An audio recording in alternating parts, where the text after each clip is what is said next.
The City Heights and Diamond neighborhoods are home to the largest number of former prisoners on probation in San Diego County.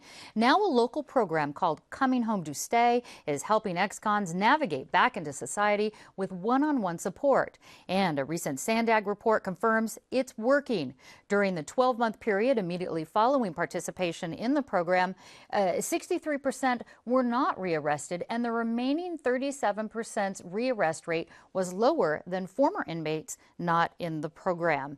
Here with more on how the program works are Conrad Harris, a case manager at Coming Home to Stay, and Sheila Moton, a successful graduate of the program. Welcome. Thank you for having us. Conrad, tell us a little bit about this program. You've been with them since 2010. What kinds of services do you provide to people getting out of prison? Well, what we provide at Coming Home to Stay is a support network for individuals who are getting out of jail or prison. We help assist them with transportation, housing, education, vocational trade, family support, and also medical. We have a partnership with our St. Cecile Health Clinics to do health assessments and things of that nature with our clients. And we'll dig into those a little bit, specifics of those a little bit later, but I wanted to get to Sheila and just ask you, first of all, how did you end up in prison? Well, I had a series of petty thefts that turned over into things like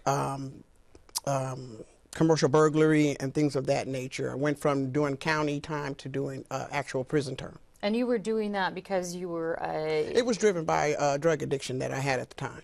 Right, right. So you do your 2 years in prison, correct? Yes.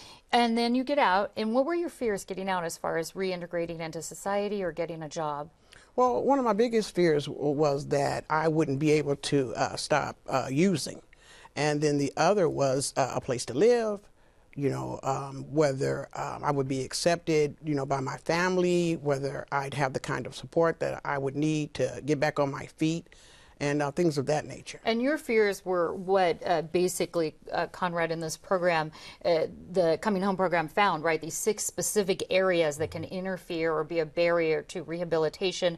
They were, as you mentioned, transportation, housing, employment, education, healthcare, and family relationships. So describe to me or give me some examples of how this one-on-one help actually addresses some of these issues. Well, at Coming Home to Stay, we really basically call it a hand-holding approach.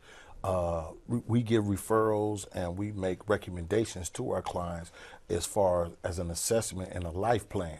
And that life plan is carried out with a hand-holding approach, meaning that if I was to give a client a referral to, let's say, for a medical condition, I'm not just going to tell my client, well, you need to go to St. Cecile Health Clinics and someone over there is going to help you with your diabetic problems.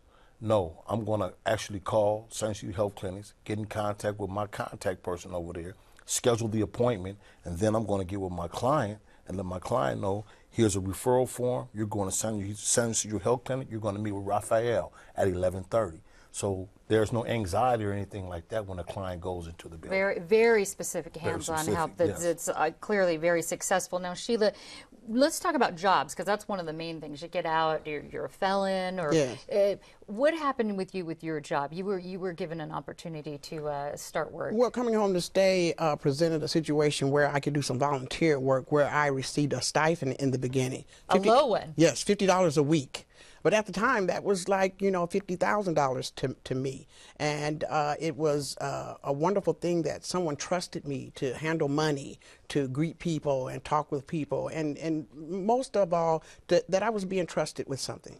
And it built your confidence, yes, and you were able to go my forward. Self-esteem and the whole nine. Yes. What are you doing now? What's your life like now? Right now, I'm a peer coach at Coming Home to Stay, and I also work at the substance abuse program that I came through. I'm now on the staff at that program at National Crossroads. And you're getting paid for it. Yes, ma'am.